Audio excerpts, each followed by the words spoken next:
आता आपल्याला पोळ्याची कणिक भिजून घ्यायची आहे. आहे गव्हाचं पीठ, मीठ, हळद, तेल आणि पाणी.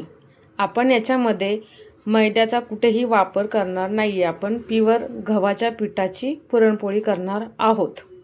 आता आपण इथं गव्हाचं पीठ घेत आहोत. त्याला आपण चाळून घेणार आहोत. चाळल्याने जेणेकरून कोंडा असेल तो निघून जाईल आणि पीठ चाळल्याने हलकं होतं. त्यामुळे पुरणपोळी आपली अजून छान होईल, मऊ होईल. आता मी याला चाळून घेते. कणिक चाळून घेतलेली आहे मी, बघा तुम्ही. आता आपण याच्यामध्ये हळद टाकत आहोत.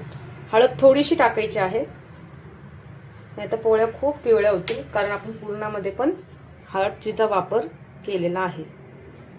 मीठ तुमच्या अंदाजानुसार याला आपण मिक्स करून घ्यायचं आहे.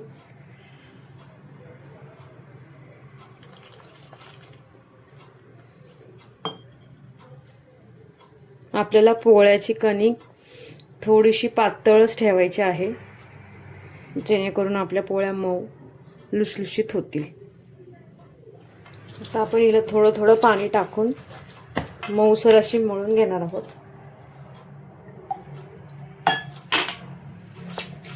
आपण याच्यात 1 चमचा तेल टाकणार आहोत.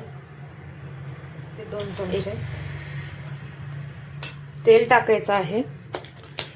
तेल लावून थोडं मळायचं आहे आपल्याला याला. आणि मी परत याच्यात पाणी ॲड करणार आहे, कारण मला पोळ्याची कणिक मऊ थोडीशी पातळ लागते. तुमच्या अंदाजानुसार तुम्ही ती मळू शकता. तुम्ही बघू शकता मी अजून पाणी टाकलेलं आहे. तुम्ही बघू शकता मी एवढं पातळ केलेलं आहे. मी आता तेल टाकून याचा छान डो करून घेणार आहोत. थोडा थोडा तेलाचा वापर करणार आहे. आत्ता मी इथं 3 चमचे तेल टाकलेलं आहे.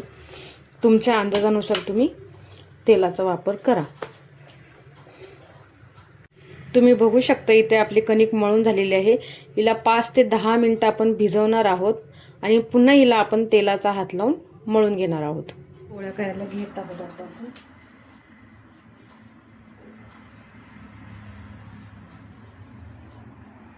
हाताला तेल लावून घ्यायचं आहे, जेणेकरून पीठ आपल्या हाताला चिटकणार नाही. पिठामध्ये आपल्याला गोळ्याला बुडवून घ्यायचं आहे.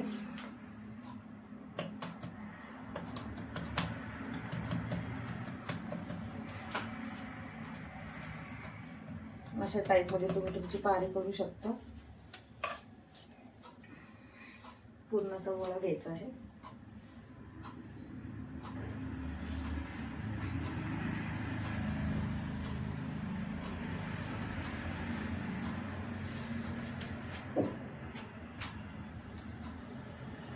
असा गोळा बनवून घ्यायचा आहे. त्याच्या साईडला डीप करायचं आहे. पिठाला बुडवून घ्यायचं आहे. पुरणाचा उंडा भरताना आतल्या साईडला पुरण दाबायचं आहे आपल्याला, जेणेकरून पुरण आपलं बाहेर येणार नाही. उरलेलं पीठ आहे ते आपण असं करून घेणार आहोत.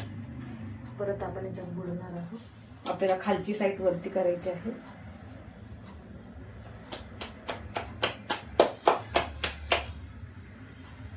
पिठामध्ये डीप करून घ्यायचं आहे.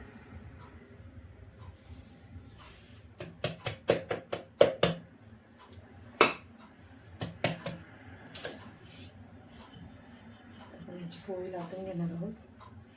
हलक्या हाताने आपल्याला लाटायचं आहे.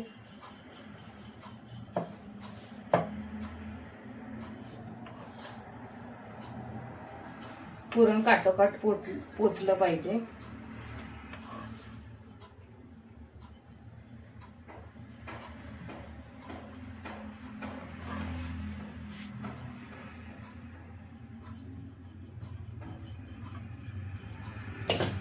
अलगट लाटणं फिरवायचं आहे. खालच्या बाजूला पोळी उचलून बघायची आहे. पीठ नसेल तर लावायचं आहे, जेणेकरून आपली पोळी खाली चिटकणार नाही. पोळी लाटून झालेली आहे आपली. आता आपण तवा गरम करायला ठेवलेला आहे गॅसवर. तवा आपल्याला चांगला गरम पाहिजे, जेणेकरून पोळी आपली चांगली शेकली जाते.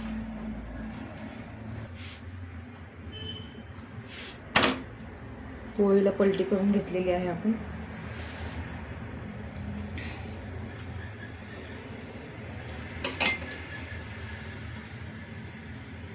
तूप लावून घेत आहोत.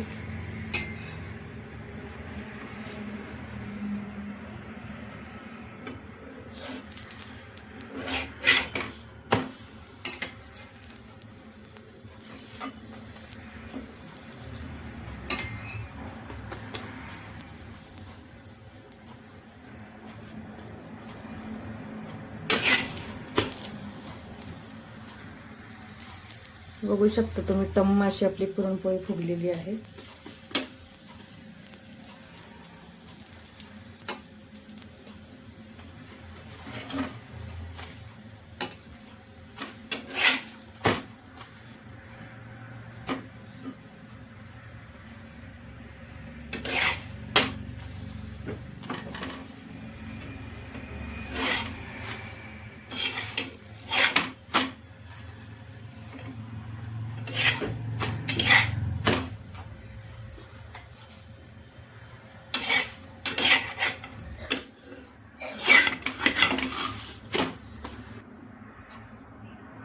आपण ऑर्गॅनिक गूळ वापरल्यामुळं ह्याला कलर असा थोडा ब्राउनिश आलेला आहे.